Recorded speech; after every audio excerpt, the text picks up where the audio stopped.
Hello बच्चों, चलो इस प्रश्न को पढ़ते हैं। इस प्रश्न में पूछा हुआ है आयनिक त्रिज्या क्या होती है। तो आपके पास में यहाँ पे पूछा हुआ है प्रभावी नाभिकीय आवेश के व्युत्क्रमानुपाती, प्रभावी नाभिकीय आवेश के वर्ग के व्युत्क्रमानुपाती, प्रभावी नाभिकीय आवेश के समानुपाती, प्रभावी नाभिकीय आवेश के वर्ग के समानुपाती होती है। तो चलो सबसे पहले हम देख लेते हैं प्रभावी नाभिकीय आवेश क्या होते हैं। तो मुख्य अवधारणा के अंदर आता है मुख्य अवधारणा। तो मुख्य अवधारणा के अंदर हमारे पास में पढ़ लेते हैं प्रभावी नाभिकीय आवेश आवेश के बारे में। ठीक है, तो ये क्या होता है, नाभिक द्वारा बाह्यतम कोश के इलेक्ट्रॉन को परिरक्षण के विरुद्ध अपनी ओर आकर्षण की क्षमता को प्रभावी नाभिकीय आवेश कहते हैं। और प्रभावी नाभिकीय आवेश को जेड इफेक्टिव से क्या करते हैं, रिप्रेजेंट करते हैं।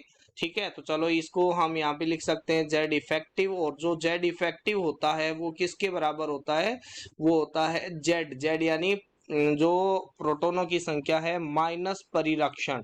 अब यहाँ पर देखते हैं कि भाई परिरक्षण क्या होता है और प्रभावी नाभिकीय आवेश क्या होता है। तो इसको हम एक डायग्राम के थ्रू समझते हैं। तो यहाँ पर आपके पास में ये नाभिक है, ये आपके पास में क्या है, यहाँ पर ये दिया गया है वो आपके पास में नाभिक है। ठीक है, और इसमें ये क्या है आपके पास में इलेक्ट्रॉन्स है, ये सारे क्या है आपके पास इलेक्ट्रॉन्स है।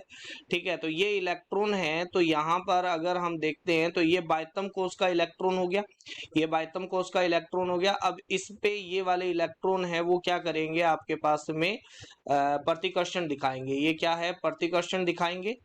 ठीक है, क्योंकि ये इलेक्ट्रॉन और इलेक्ट्रॉन पर चार्ज क्या होता है, सेम होता है। तो आंतरिक इलेक्ट्रॉन के द्वारा बाह्यतम कोश के इलेक्ट्रॉन पर लगाया गया प्रतिकर्षण बल ही क्या होता है, परिरक्षण होता है। क्या होता है बट आपके पास में परिरक्षण होता है। ठीक है, अब इस परिरक्षण के विरुद्ध में यहाँ पर देखा जाए आपके पास में, तो ये नाभिक है वो इसको अपनी ओर क्या कर रहा है, खींच रहा है, ताकि ये जो त्रिज्या है वो क्या हो सके, कम से कम हो सके। ठीक है, तो इसको हम क्या बोलते हैं, इस जो ये इफेक्टिव न्यूक्लियर चार्ज हो रहा है, ये न्यूक्लियस है वो इस पे चार्ज जो अपनी ओर खींच रहा है, जिस आकर्षण को हम क्या बोलते हैं, इसी आकर्षण को हम क्या बोलते हैं, जेड इफेक्टिव से बोलते हैं। और ये प्रोटॉन क्योंकि यहाँ पर पॉजिटिव चार्ज होता है तो ये अपनी ओर खींचता है। ठीक है, तो यहाँ पर अगर देखा जाए तो जो आयनिक त्रिज्या होती है, आयनिक त्रिज्या, तो वो आपके पास में जितना ज्यादा प्रभावी नाभिकीय आवेश होगा उतना ही त्रिज्या क्या होगा, कम होगा। तो ये क्या हो जाता है, जेड इफेक्टिव के इनवर्सली प्रोपोर्शनल यानी व्युत्क्रमानुपाती होता है। तो ए ऑप्शन है वो क्या हो जाएगा, सही हो जाएगा। आशा करते हैं मुख्य अवधारणा के आधार पर आपको इस प्रश्न का उत्तर समझ में आया होगा। धन्यवाद।